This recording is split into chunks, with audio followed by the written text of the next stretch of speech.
Thank you, Mr. President. Mr. President, I come to the floor today as someone who lives in a state, Wyoming, where we balance our budget every year, where the citizens of our great state, families all across Wyoming, live within their means, balance their budgets, know what it means to have to live within a budget. That's why our state, Wyoming, is one that currently today does not have a deficit, does not have a debt. A state where every year, by constitutional mandate, we balance our budget.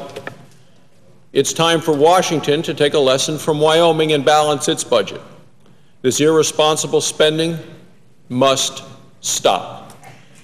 Here we are, a day from when it looks like we may be dealing with a government shutdown, and I'm ready to vote. I'm ready to vote for a bill that already passed the House of Representatives early today. I'm ready to vote to keep the government open, to keep the government functioning, to make sure services are there. The bill's passed the House. You know, people who studied civics in school realize that that's how we make a law in this country. Pass the House, pass the Senate, goes to the President, signs it into law. Bill's already passed the House, come into the Senate. I'm ready to vote. I don't know where the other senators are. I'm ready to vote. Now, I just heard my colleague from the other side of the aisle talk about a shutdown and who is rooting for a shutdown. I think it's no surprise to people who may be watching at home that it is former Democratic National Committee Chairman Howard Dean who was rooting for a shutdown. The former chairman, the Democratic National Committee, says, quote, "I think it would be the best thing in the world to have a shutdown." He's the spokesman for the party of the other side of the aisle. Well, that may be what he wants. I don't want to do that. I want to vote for the bill that passed the House. It's the only proposal that's out there. I haven't seen the Democrats offer anything. Even the New York Times said of the president, they said he was silent for too long. We've heard our previous speaker talk about the social issues. Well, let's remember that it is convenient amnesia for the Democrats to talk about that specific issue because the President Obama, voted for and signed into law spending bills that included the exact same identical social issue in the past, the one that he is opposing today. So did 49 current Senate Democrats voted for a spending bill that dealt with that social issue. So why all of a sudden today it's different? Well, I believe it has to do with what the former chairman of the Democratic National Committee said, is that, hey, I think it would be the best thing, he said, in the world, former Governor Dean said, to have a shutdown. Republicans are proposing solutions, and what do we see from the other side of the aisle? We see one of the senators, the senior senator from New York, saying, I always use the word extreme. Seems it doesn't matter what's proposed. He says, quote, I always use the word extreme. There are tape recordings of him saying this. He then said, that is what the caucus instructed me to use this week. Regardless of how reasonable a proposal may be, regardless of the solutions that may be proposed, quote, I always use the word extreme. That is what the caucus instructed me to use this week. Mr. President, I travel back and forth to Wyoming every weekend, visit with people, and sit around at different locations. Sometimes it's a morning breakfast group. Sometimes it's people at lunch, dinner, community meetings. And I ask them, how many of you believe you have a life that's better than your parents had? And Mr. President, every hand goes up. And then I say, and how many of you believe that your children will have a better life than you have right now? And very few hands go up. That's the problem, Mr. President. I ask them, what is the concern? Why do you believe that you have a better life than your parents did, but your children will not have as good a life as you do? And the answer they give is the debt.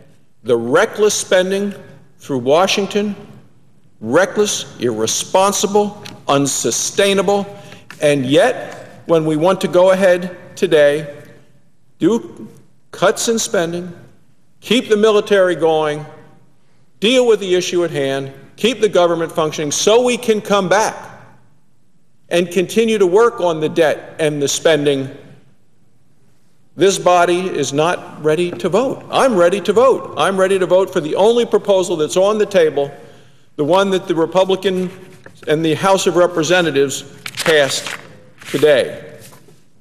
That's real leadership. It is a plan, and it will work. It's what the American people are asking for. Now, I have people from Wyoming all of the time who come to Washington, and they will say, you know, we realize that things are tough this year. They come and explain a program that is good for people in the community, good for children, good for seniors. Met with 6 or 7 groups like that today.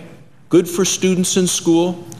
And they say, we know that all of us are going to have to deal with the realities of the facts that we can't continue with this unsustainable spending, where 40 cents out of every dollar we spend is borrowed. Significant amounts from overseas, our number one lender being from the folks in China. You say, is that your concern? That is absolutely the concern that I hear around the state of Wyoming. They see what the president of China comes over and tells those in America a few weeks ago, that he wants the Chinese currency to be the currency of the future and the dollar to be the currency of the past. That's because he knows we have an addiction to spending, and it must stop. That's what I hear from people from Wyoming who come here as well. They say we need to make sure that we get the spending under control. It seems reasonable to get back to the levels of 2008 spending, Mr. President. You know, that's the level that many American families are living under. They balance their budgets. It's time for Washington to do it as well. So I know the people in Wyoming, and I've visited with a number through the week and in many communities last weekend, in Worland, in Casper, in Laramie. What they're saying is, get the spending under control, do it in a reasonable manner. But for someone to come from the other side of the aisle and say, I think that the best thing in the world to do is to have a shutdown, and for another person to just say, I always use the word extreme, that is what the caucus instructed me to use this week, that doesn't solve the problem.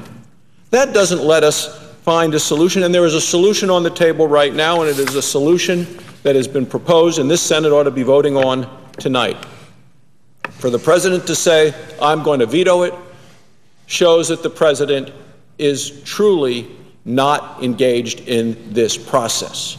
He has been silent too long, according to the New York Times. His budget that he has proposed, The Economist, a world-renowned, respected publication, called his budget dishonest. That's not the kind of leadership we need. We need someone in the White House, fully engaged, taking an active role and making sure we get back onto a course that is responsible, that allows us as a country to live within our means as families. No, because we have to stop spending money we do not have. Stop spending money we don't have. That's the way for Washington to behave in a responsible way, to make the difficult decisions that are necessary for the future of the country, to focus on the issues that affect families and they affect their needs. And for families that are trying to deal with kids and bills and a mortgage, they know what it means to have to live within their means. When we see policies coming out of this administration that are ones making the pain at the pump even worse, as families are noticing they're paying $700 on average more for gasoline this year than they did last year. That's money that's not available for other bills or for a mortgage or to help with their kids. Those are the issues they're facing. For people trying to pay for their own health insurance, realizing the increased cost of the insurance because of the Obama health care law that passed way over the objections of the American people, crammed down the throats of the American people by the other side of the aisle. The American people are saying, this is absolutely wrong. That's why I think we saw last November the election results that we did across the country. That's why we see people continuing to stand up and speak out across the country.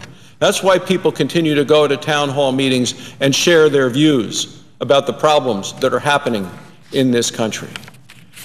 You know, it's just interesting, Mr. President. You know, I think of the great presidents through the history of this country, and we all have our favorites. And I think of Ronald Reagan. And, you know, he said, you can't be for big government and big spending and big taxes and still be for the little guy.